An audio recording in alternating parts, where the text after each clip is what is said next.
Bang, udah pulang. Iya. Balik. Katanya ada. Lo kenapa Bang? Kalau tekuk begitu, ada apa sih? Habis berantem sama si tua gila itu. Siapa Bang? Mansur. Ah, lo kerjaannya berantem mulu. Terus gimana Bang? Pecat. Hah? Lo dipecat? Terus gimana ya hari-harinya Bang? Mau makan apa kita Bang? Mau nih, gue juga pusing.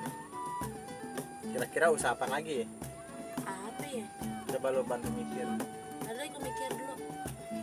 Apa ya? Nah, kalau mikir, Nah, gue ada Bang. Gue ada ide. apaan itu? Rujak bebek. Rujak bebek. Iya. Itu aja lo usahanya Bang. Dagang sono keliling. Kan lumayan Bang. Di kebun ada no buah-buahan. Iya. Selain cakep lu pinter juga ya. Iya dong. Ini siapa lagi gue? Iya, gini. Apa?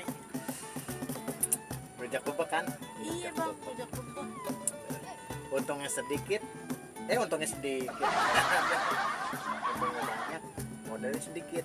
Ya kan? Nah, iyalah. Cakep. Yaudah, gue mau bikin alu dulu ya. Iya deh. Gue masuk dulu ya Bang. Bini gue pinter juga. Masalah pilih gue.